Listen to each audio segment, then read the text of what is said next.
लगा करके कौन निकल रहा है, बेपर्दा होकर के मेलों के अंदर कौन घूम रहा है, कौन कहता है बेहया होकर के घर से निकलो, कौन कहता है मेकअप करके निकलो, कौन कहता है नंगे लिबास शर्म और हया से आरी लिबास पहन करके निकलो। इसीलिए मेरे भाइयों जिना की दावत सबसे पहले औरत की तरफ से होती है। इसीलिए अल्लाह तबारक व तआला ने जानिया का लफ्ज पहले इस्तेमाल किया, जानिया का लफ्ज। अल्लाह के नबी फरमाते हैं अय्यु ममरातिन इस्ताफरत फमर्रत बिल मजलिस फहिया कदा व कदा, जो औरत खुशबू लगाकर घर से बाहर निकलती है ऐसी औरत तवाइफ, ऐसी औरत तवाइफ, ऐसी औरत तवाइफ है। अल्लाह के नबी ने उस औरत को तवाइफ करार दिया है जो खुशबू लगा करके घर से बाहर निकले। हालांकि वो जानिया नहीं है, लेकिन रसूलुल्लाह सल्लल्लाहु अलैहि वसल्लम ने फिर भी उसको जानिया करार दिया है। क्यों? क्योंकि वो खुशबू लगा करके निकली है और मर्दों को अपनी तरफ अट्रैक्ट कर रही है, माइल कर रही है, मर्दों को अपनी तरफ लुभा रही है। इसीलिए आपने उस औरत को जानिया करार दिया। अज़्ज़ानियतु वज़्ज़ानी फजलिदू कुल्ला वाहिदिम मिनहुमा मिअत जल्दा। जिना करने वाली लड़की अगर कुंवारी है 100 कोड़े लगाओ, जिना करने वाला लड़का अगर कुंवारा है 100 कोड़े लगाओ। और अगर ये शादीशुदा है, ये तो कुंवारे जानी और जानिया की सजा है, लेकिन जो शादीशुदा है तो उनका हुक्म अलग है। मर्द अगर जिना कर ले, शादीशुदा मैरिड, अगर कोई शादीशुदा मर्द जिना करे, इस्लाम कहता है उसको खड़ा करके पत्थरों से मारो और तब तक मारो जब तक कि वो मर ना जाए। ये शादीशुदा जानी की सजा है। और जो औरत शादीशुदा है जिसने जिना कर लिया, शरीयत कहती है उसको जमीन के अंदर गाड़ दिया जाएगा और तब तक पत्थर मारे जाएंगे जब तक कि वो मर ना जाए।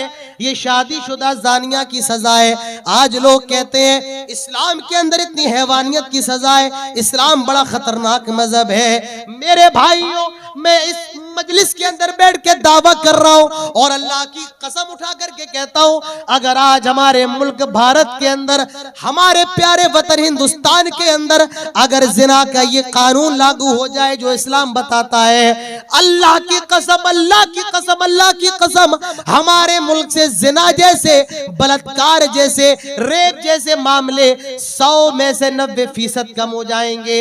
इसीलिए दुनिया के अंदर जहां इस्लाम के कानून के मुताबिक सजा है, वहां जिना का रेशियो बहुत कम है। अगर हमारे मुल्क के अंदर भी ये सजा नाफिज हो जाए, आप देखिए, ना कलकत्ता जैसा मामला हो, ना दिल्ली की निर्भया जैसा मामला हो, ना आसिफा जैसा मामला हो, आज जरूरत है मेरे भाइयों, जानियों को कड़ी से कड़ी सजा दी जाए। जिना करने वाले, बलात्कार करने वाले, दूसरों की बहन बेटियों की इज्जतों को नीलाम करने वाले, मेरे भाइयों, उनको दुनिया में रहने का अधिकार ही नहीं है। हमारी शरीयत कहती है अगर वो गैर शादीशुदा है उनको 100 कोड़े लगाए जाएं, और अगर शादीशुदा है पत्थरों से मार के खत्म कर दिया जाए, पत्थरों से मार के हलाक कर दिया जाए। लेकिन आई मेरे नौजवानों, तुम्हें क्या हो गया है? क्या कहूं, मेरे पास अल्फाज नहीं है इस मौजू पर कहने के लिए।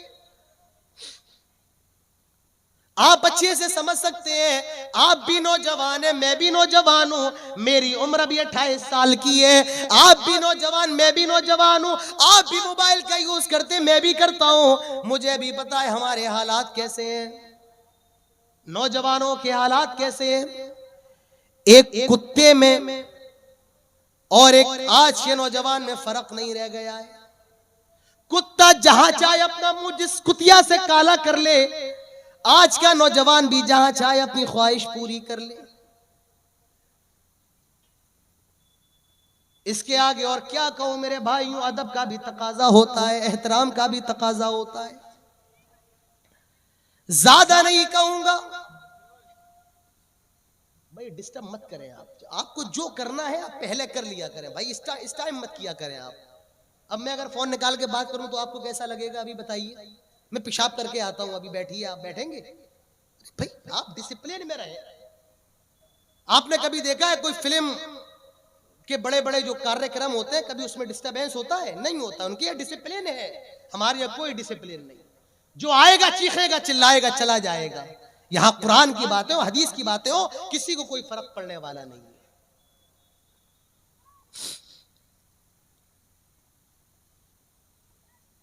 तो जिना की सजा, आइए मैं आपको बताऊं जहन्नम के अंदर जिना की कितनी खतरनाक सजा है। अल्लाह के नबी फरमाते हैं, मैं लेटा हुआ था, सोया हुआ था, ख्वाब में मेरे पास दो फरिश्ते आते हैं और उन्होंने मुझे उठाया, बेदार किया। अल्लाह के नबी उठ जाइए, मैं उठ जाता हूँ। अल्लाह के नबी फरमाते हैं, वो मुझे ले जाने लगे, मुझे अजाब दिखाने लगे। मैंने अजाब को देखा, मैंने देखा जहन्नम के अंदर एक बड़ा सा तंदूर है, तंदूर जिस पे रोटियां बनती हैं।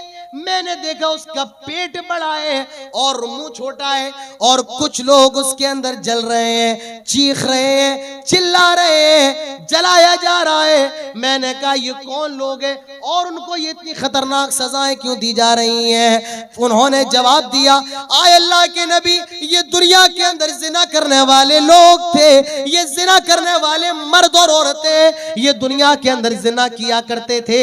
अल्लाह के नबी दूसरी हदीस में फरमाते हैं, मैंने देखा कुछ लोगों के जिस्म बहुत ज्यादा फूले हुए हैं, मोटे फूले हुए हैं और उनके जिस्मों से इतनी बुरी बदबू आ रही है, जितनी बुरी बदबू लेटरीन से आती है, पैखाने से आती है, लेटरीन से आती है, जितनी बुरी बदबू लेटरीन से आती है, इनके भी जिस्मों से उतनी ही बुरी बदबू आ रही थी। मैंने कहा ये कौन लोग हैं? बताया गया ये दुनिया के अंदर जिना करने वाले लोग हैं। मेरे भाइयों, इतनी खतरनाक चीज है जिना।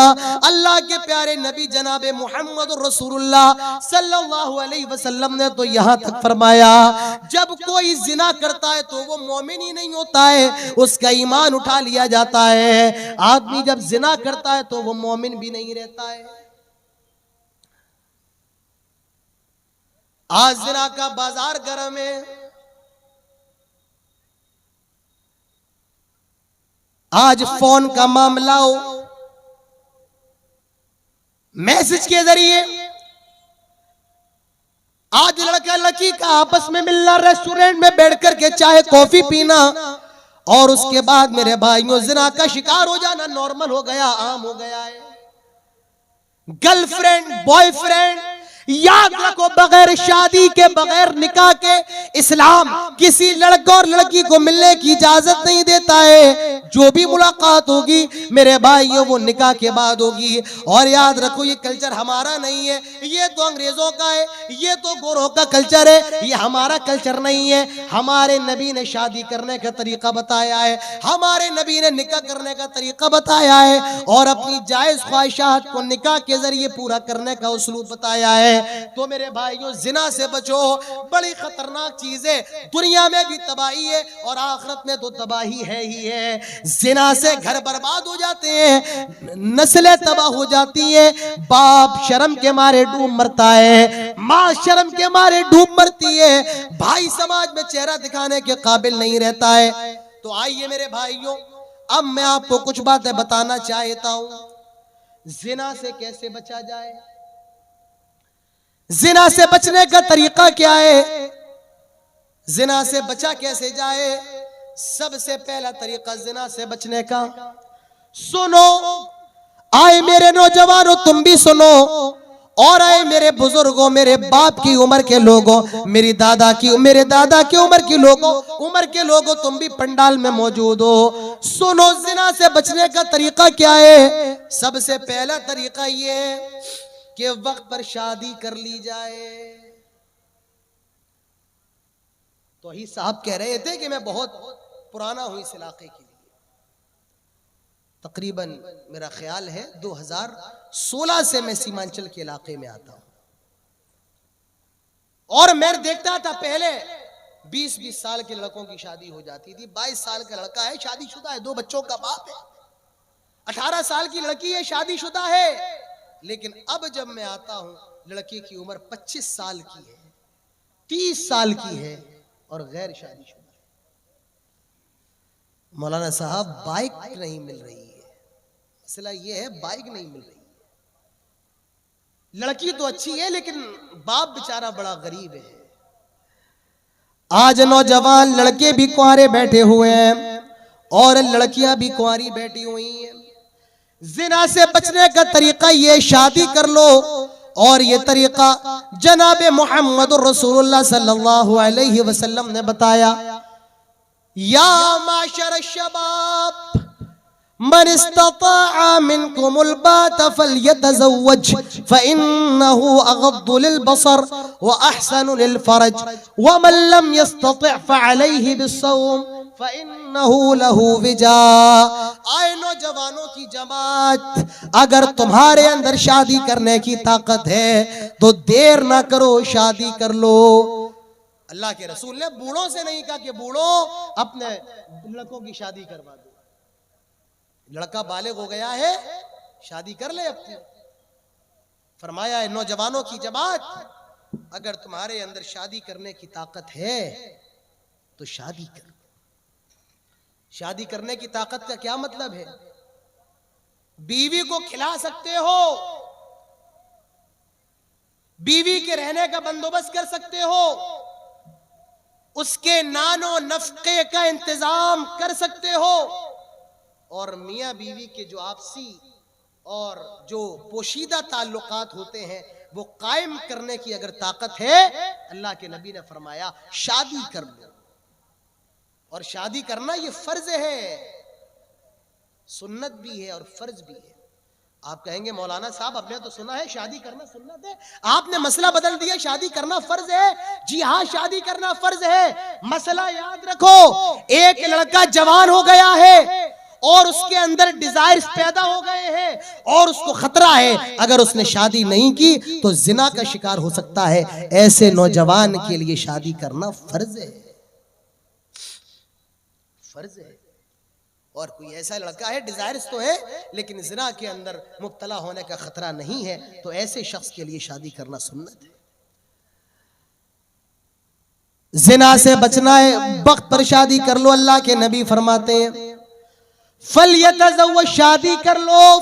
शादी का फायदा ये फ़इन्नहु अग़द्दु लिलबसर, निगाहें झुक जाती हैं, वो अहसनु लिलफरज, शर्म का सिक्योर हो जाती है, महफूज हो जाती है। वमन लम यस्तति फ़अलैहि बिस्सौम, मेरे नबी ने तो उसके बाद ये भी फरमा दिया अगर तुम्हारे अंदर शादी करने की ताकत नहीं है, यानी डिजायर्स तो है लेकिन कारोबार नहीं है, खुद खाने के लाले पड़े, बीवी को क्या खिलाओगे? अगर बीवी को खिलाने की ताकत नहीं है, घर मकान नहीं है, शादी करने से मजबूर हो, तो ऐसा करो तुम रोजा रख लो। फ़इन्नहु लहू विजाउन, रोजा गुनाहों से बचने का ढाल है। अल्लाह के रसूल ने शादी का तरीका, जिना से बचने का रास्ता और जिना से बचने का तरीका बता दिया है, और वो तरीका शादी का तरीका है। मेरे नौजवानों, वक्त पर अपनी शादी कर लो, वक्त पर अपना निकाह कर लो, ये जिना से बचने का सबसे अच्छा रास्ता है। और याद रखो, नेक बीवी लेकर के आओ, जो आपके माँ बाप की खिदमत करने वाली हो, जो पर्दा करने वाली हो, जो शर्म हया करने वाली हो, जो कुरान की तिलावत करने वाली हो, जो आपके पैर दबाने वाली हो, जो आपके गम में, खुशी में, सुख में, दुख में आपका साथ निभाने वाली हो, ऐसी बीवी लेकर के आओ। और जिसको ऐसी बीवी मिल जाए, उसके नसीब का क्या कहना, उसकी किस्मत का क्या कहना। अल्लाह के नबी फरमाते हैं अद्दुनिया कुल्लुहा मता व खैरु मताइ दुनिया अल मरअतु सालिहा, पूरी दुनिया फायदा उठाने के लिए है और दुनिया की सबसे बेहतरीन चीज नेक औरत है, नेक बीवी है। 4 चीजें देखी जाती हैं शादी के अंदर। पहली चीज लिमालिहा, माल कितना ज्यादा है, इसके बाप के पास खेत वेत है या नहीं है, प्रॉपर्टी कितनी है, स्टेट बैंक के अंदर अकाउंट में बैंक बैलेंस कितना है, लिमालिहा, कितनी ज्यादा मालदार है। दूसरी चीज वली हसाबिया, खानदान कैसा है, हमारे मेयार की है या नहीं है, हमारे कसौटी की है या नहीं है। वली जमालिहा, खूबसूरती कितनी खूबसूरत है, कितनी हसीन व जमील है। वली दीनिहा, कुछ लोग दीनदारी देखते वो नमाज पढ़ने वाली है या नहीं, वो रोजा रखने वाली है या नहीं, वो माँ बाप की खिदमत करने वाली है या नहीं है। अल्लाह के नबी ने फरमाया फज़फर बिदाते दीन, ओह लोगो दीनदार लड़की को लेकर के आ जाओ, दीनदार लड़की से शादी कर लो। अगर जिना से बचना है शादी कर लो, देर ना करो। अगर तुमने देर की इल्लम तकुन फितनतुन फिल अर्दी व फसादुन अरीज, तो दुनिया के अंदर फितना फैल जाएगा, फसाद फैल जाएगा। यही तो फसाद है। आज मुसलमान लड़कियां गैर मुस्लिम लड़कों के साथ भाग रही हैं, यही तो फसाद है, यही तो फसाद है मेरे भाइयों। आज मदरसे में पढ़ने वाली आलिमा दीनदार बुखारी मुस्लिम जिसने पढ़ा है वो गैर मुस्लिम लड़के के साथ फरार हो रही है। और कौन सा मौका देखोगे? आए कौम के रईसो, आए कौम के चौधरी हो, कौम को और कहां लेकर के जाओगे? आज ये हालात देखने के बाद भी अगर हम होश के नाखुन ना लें, मेरे भाई अफसोस के सिवा क्या किया जा सकता है? मेरे नौजवानों होश के नाखुन लो, जिना से बचो।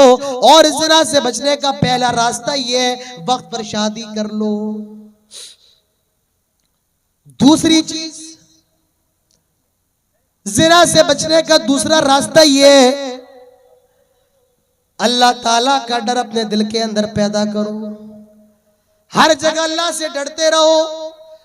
गुनाहों का बाजार गर्म है, कदम कदम पर शैतान बेकार आए।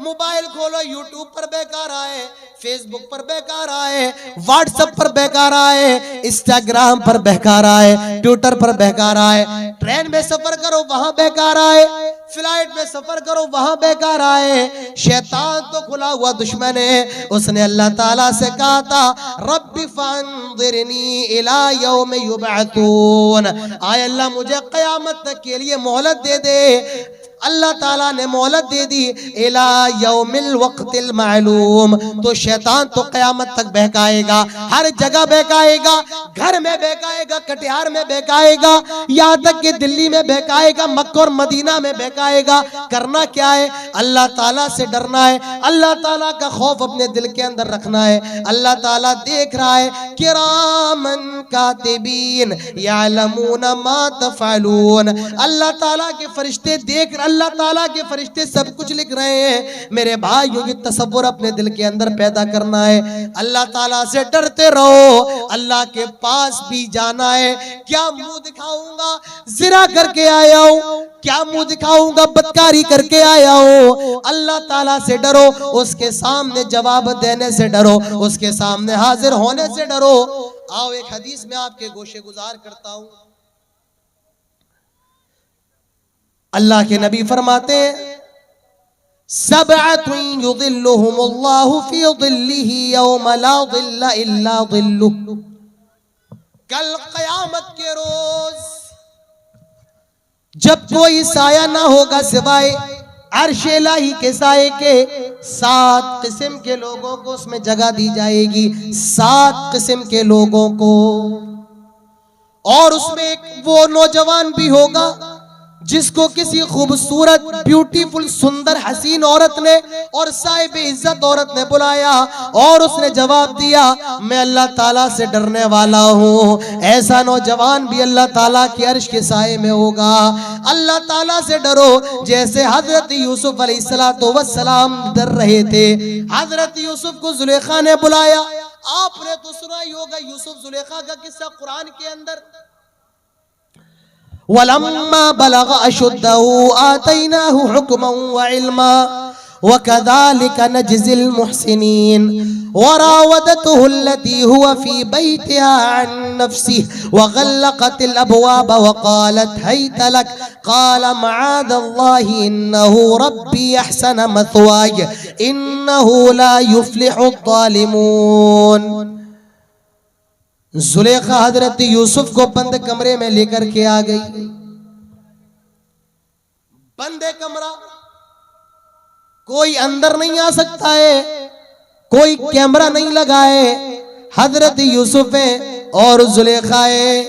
जुलेखा हजरत यूसुफ से कहती है हाय तलक आ यूसुफ आओ, आ यूसुफ मैं तेरे लिए हाजिर हूँ। वक़ालत तलक, आ यूसुफ आओ। हजरत यूसुफ ने जब ये मंजर देखा जुबान से बेसाख्ता पुकार उठे, माअदल्लाह, अल्लाह की पनाह। आए जुलेखा ये तू क्या कह रही है?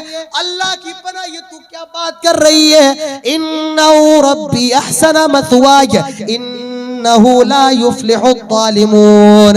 तेरे शौहर ने, मेरे मालिक ने मुझे बचपन से पाला पोसा है, मैं उसकी अमानत में खयानत नहीं कर सकता हूँ। वस्तबक़ल बाबा वक़द्दत क़मीसहु मिन दुबुरिन वअल्फ़ या सय्यिदा लदल बाब। हजरत यूसुफ दरवाजे की तरफ दौड़े और जुलेखा पीछे पीछे हजरत यूसुफ को पकड़ने के लिए दौड़ी। मेरे भाइयों, अल्लाह का डर पैदा करो। हजरत यूसुफ के दिल में अल्लाह ताला का डर था, दौड़ पड़े, वहां से भाग गए। मेरे भाइयों, जिना से बचना है, अल्लाह ताला का तकवा, अल्लाह का डर अपने दिल के अंदर पैदा कीजिए।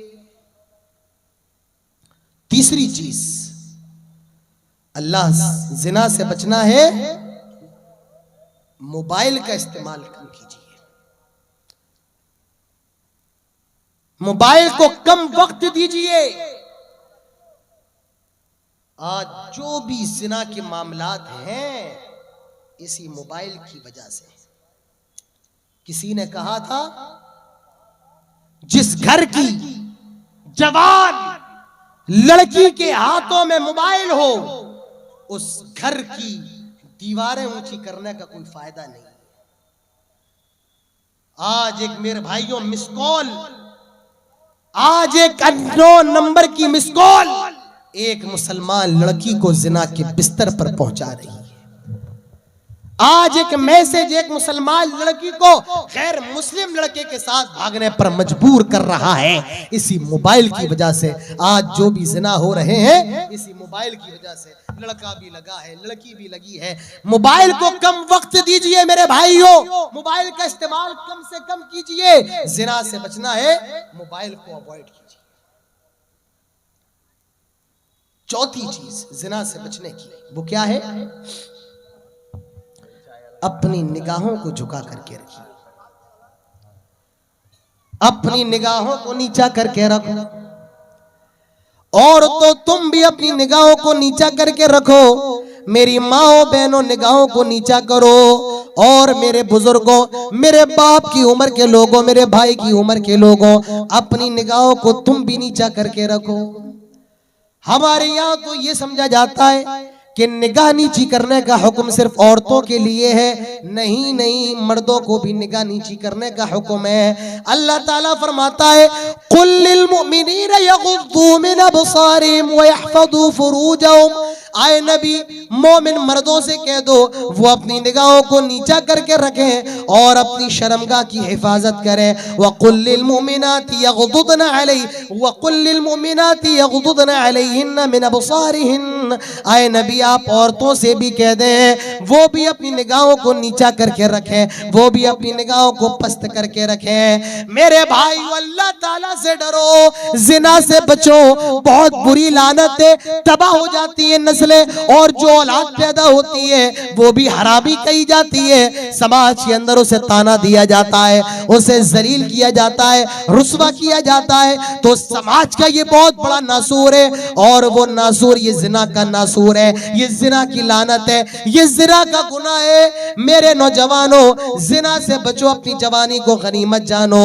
अल्लाह ताला ने आपको जो जिस्म दिया है, ये अमानत है आपकी बीवियों के लिए। अपनी बीवियों के लिए इसको संभाल करके रखो। और ऐ मेरी बहनों, अल्लाह ताला ने आपको जो जिस्म दिया है वो अमानत है आपके शौहरों के लिए। अपने जिस्मों की हिफाजत करो, अपने शौहरों की अमानत में खयानत न करो, उनकी अमानतों की हिफाजत करो। अल्लाह के नेक बंदे तो वही होते हैं, रहमान के बंदे तो वही हैं जो जिना नहीं करते हैं। वइबादुर रहमानिल्लज़ीना यमशूना अलल अर्दि हौना व इज़ा खातबहुमुल जाहिलूना क़ालू सलामा। उसके बाद फरमाया वला यज़नून। रहमान के बंदे तो वो हैं जो जिना नहीं करते हैं। मेरे भाइयों, और मैं इसके आगे आपके सामने क्या कहूँ? हमने रसूल का कलमा पढ़ा है और हमारे रसूल की शरीयत में जिना जैसी कोई चीज ही नहीं है। हराम के सारे रास्ते हमारी शरीयत ने बंद कर दिए हैं, हलाल के दरवाजे क़यामत की सुबह तक खुले हैं। तो पहली चीज जिना, जो हमारे समाज को दीमक की तरह चाट रहा है। दूसरी चीज, अब ये भी लेकर के जाओ, आज शराब, गुटखा, तंबाकू। आज इस पंडाल के अंदर भी कितने लोग मौजूद होंगे। हम इतने बेगैरत हो गए कि आज कुरान और हदीस सुनने आते हैं तो हमारे मुंह के अंदर गुटखा होता है। जिस मजलिस में फरिश्ते नाजिल होते हैं उस मजलिस में बैठकर हम तंबाकू खाएं, सिगरेट पिए। मुसलमानों, तुम्हारी गैरत को क्या हो गया है। शराब क्या है, तंबाकू क्या है। और एक हदीस देख लो, अल्लाह के नबी फरमाते हैं कुल्लु मुस्किरिन खम्र व कुल्लु मुस्किरिन हराम। हर नशा करने वाली चीज शराब है। व कुल्लु मुस्किरिन हराम, और हर नशा करने वाली चीज हराम है। शराब सिर्फ वही नहीं जो बोतलों के अंदर मिले, बल्कि हर वो चीज जिसके अंदर नशा हो वो हराम है। चाहे वो ज्यादा, उसके ज्यादा खाने से नशा है या उसके थोड़े खाने से नशा है। अल्लाह के नबी फरमाते हैं मन अस्करा कसीरुहु फकलीलुहु हराम।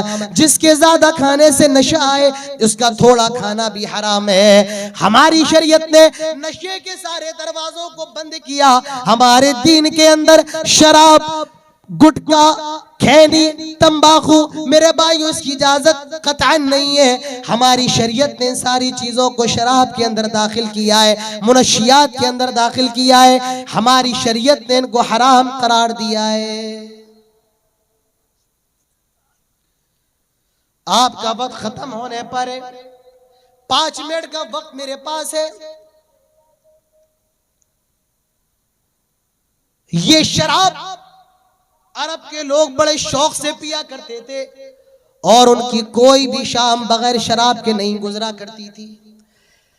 इस्लाम के अंदर शराब एक बार में हराम करार नहीं दी गई, 3 बार में वक्तन फवक्तन, तीसरी बार में 3 स्टेप में हराम करार दिया गया।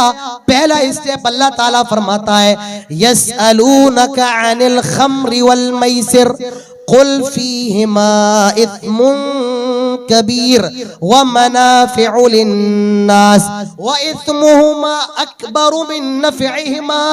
ऐ नबी, ये लोग आपसे शराब के बारे में सवाल करते हैं, ये आपसे शराब और जुए के बारे में सवाल करते हैं। आप कह दीजिए कुल फीहिमा इस्मुन कबीर व मनाफिउ लिन्नास। शराब और जुए के अंदर फायदा भी है और नुकसान भी है। फायदा क्या है शराब के अंदर? आदमी पी लेता है ना तो दुनिया की टेंशन खत्म हो जाती है। बीवी से झगड़ा करके आता है और पी ले, झगड़ा भूल जाता है। तो फायदा है कि नहीं है? जिस्म के अंदर भी ताकत आ जाती है शराब पीने से। तो फायदा भी है लेकिन नुकसान ज्यादा है। आदमी जब शराब पी लेता है, नाली के किनारे पड़ा है, कुत्ते उसके ऊपर पेशाब कर रहे हैं, अपनी बहन और बेटी में फर्क नहीं कर पाता है, अपनी बीवी और अपनी बहन में तफरीक नहीं कर पाता है। तो नुकसान भी है, नफा भी है, लेकिन नुकसान ज्यादा बड़ा है। पहला हुक्म हो गया कि फायदा भी है और नुकसान भी है, लेकिन नुकसान ज्यादा है। अब उसके बाद क्या हुआ? अभी भी लोगों ने शराब नहीं छोड़ी है। हजरत अब्दुर्रहमान इब्न औफ के घर में शराब का दौर चल रहा था।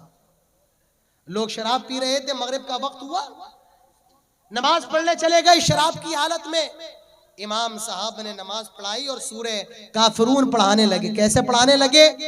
कुल या अय्युहल काफिरून ला कुल या अय्युहल काफिरून अअबुदु मा तअबुदून। अब गलती क्या कर दी इन्होंने? यहाँ पर गलती क्या कर दी? कुरान की आयत इस तरीके से है कुल या अय्युहल काफिरून ला अअबुदु मा तअबुदून। आए नबी कह दो, आए काफिरो जिनकी तुम इबादत करते हो हम नहीं करते हैं। लेकिन इस सहाबी ने नशे की हालत में लाम को ला को हटा दिया। क्या कहा? कुल या अय्युहल काफिरून अअबुदु मा तअबुदून। आए नबी कह दो, ऐ काफिरों, जिसकी तुम इबादत करते हो हम भी उसकी इबादत करते हैं। माना बदल दिया। मालूम चला कि सहाबी ने कुरान में गलती कर दी नशे की हालत में। अल्लाह ताला हुक्म नाजिल फरमाता है, ला तक़रबुस्सलाता व अंतुम सुकारा। खबरदार, जब तुम नशे की हालत में हो, शराब की हालत में हो, नमाज के करीब ना जाओ। तुम्हें ख्याल ही नहीं होता है तुमने क्या पढ़ा, क्या छोड़ दिया। अल्लाह ताला ने मना किया जब नशे की हालत में हो तो नमाज के करीब ना जाओ। ये दूसरा हुक्म था, दूसरा स्टेप था। तीसरा स्टेप बरमला ऐलान कर दिया गया, या अय्युहल्लज़ीना आमनू इन्नमल खम्रु वल मैसिरु वल अंसाब वल अज़लामु रिज्सुम मिन अमलिश शैतान फज्तनिबूहु लअल्लकुम तुफ्लिहून। आई ईमान वालों सुनो, शराब, जुआ, आस्ताने और पासे वगैरह सब रिज से नापाक है। मिन अमल शैतान, शैतान का काम है। फज्तनिबू, से बचो। लअल्लकुम तुफ्लिहून। अल्लाह ताला ने ऐलान कर दिया। हजरत उमर फारूक को मालूम चला, कहने लगे इंतहाइना, आए हमारे रब हम रुक गए। सहाबा इकराम ने शराब के मटके फोड़ दिए। मदीने के अंदर शराब ऐसे बहने लगी मारो कि शराब का सैलाब आ गया हो। आए मेरे नौजवान, अल्लाह ने तुम्हें पैदा ही इसीलिए किया था तुम शराब खानों को बंद करो, लेकिन आज तुम शराब के अड्डों को आबाद कर रहे हो। आए मेरी माओ बहनों, तुमने अपनी औलाद को कौन सा दूध पिलाया है जो आज मैखानों को आबाद कर रही है, मस्जिदों को वीरान कर रही है। अरे शराब तो इतना बुरा अमल है, इतना बुरा अमल है कि तमाम गुनाहों की जड़ करार दिया गया है। फरमाया अल खम्रु उम्मुल खबाइथ, तमाम नापाकियों की जड़ है शराब।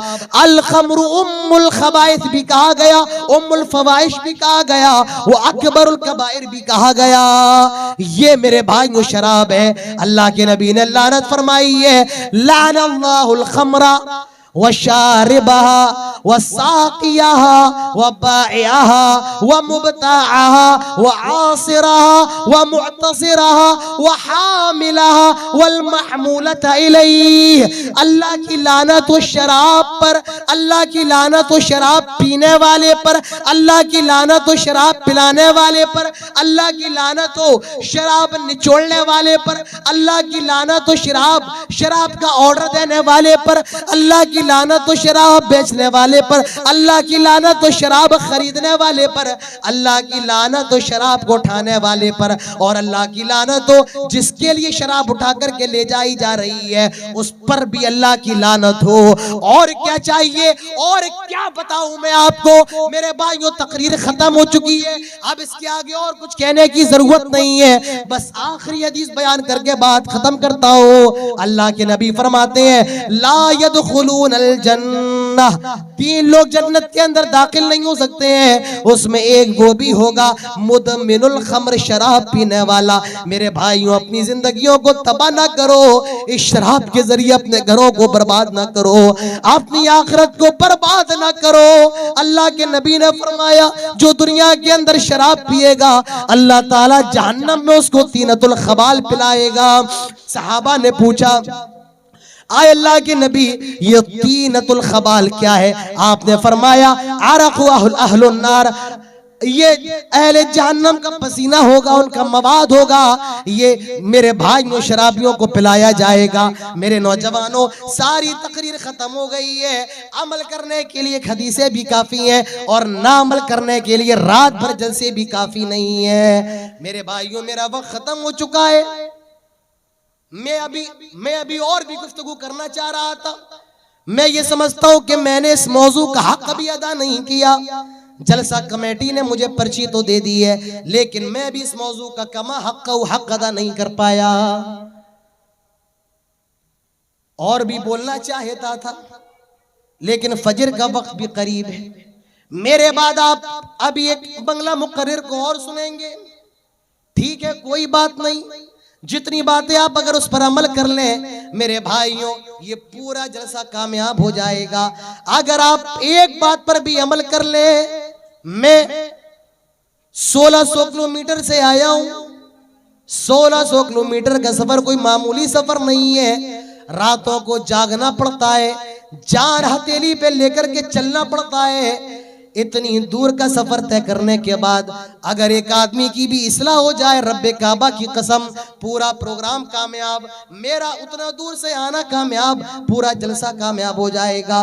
तो मेरे भाइयों, शराब और ये जिना हमारे समाज का नासूर है, लानत है। इसे रोकिए, बचिए, शादियां कीजिए और ऐसे नौजवानों को शराब के अड्डों से निकालिए जो शराब के दिलदादा बन चुके हैं। अल्लाह ताला हमारे दिलों के अंदर फिक्र पैदा फरमाए और अल्लाह ताला हम सबको इन बुराइयों से बचने की तौफीक नसीब फरमाए। अल्लाह ताला हम सबको इस नासूर से बचने की तौफीक नसीब फरमाए। अल्लाह ताला से दुआ करें, ये जो प्रोग्राम है अल्लाह ताला इस प्रोग्राम को कामयाब फरमाए। अल्लाह ताला से दुआ करें, जितने लोग इस प्रोग्राम के अंदर शरीक हैं अल्लाह ताला उन सब की शिरकत को कबूल फरमाए। अल्लाह ताला सबकी हाजिरी को कबूल फरमाए। अल्लाह जो बाज है उनको बच्चे अता फरमा। अल्लाह जो मकरूज है उन्हें कर्ज की अदायगी की तौफीक नसीब फरमा। अल्लाह से ये भी दुआ करें, फिलिस्तीन के हालात बहुत खराब हैं। मैं चाहता तो ये हूं कि कोई तकरीर फिलिस्तीन के ऊपर हो, लेकिन कोई मौका ऐसा नहीं मिल पा रहा है। अब देखते हैं, इंशाअल्लाह कोई मौका मिला तो कोई तकरीर इंशाअल्लाह हमारी फिलिस्तीन के मौजू पर भी यूट्यूब पर आएगी। अल्लाह ताला फिलिस्तीन के मुसलमानों की मदद फरमा, अल्लाह पूरी दुनिया के मुसलमानों की मदद फरमा। अल्लाह हमारे मुल्क के अंदर हिंदू, मुस्लिम, सिख, ईसाई सबको प्यार और मोहब्बत और इंसानियत के साथ इस मुल्क के अंदर रहने की तौफीक नसीब फरमा। अल्लाह हमारे मुल्क को खुशहाल बना दे। अल्लाह हमारे भारत को दुनिया का सबसे हसीन मुल्क बना दे। अल्लाह हमारे भारत के अंदर हिंदू, मुसलमान, सिख, ईसाई को जो बांटने की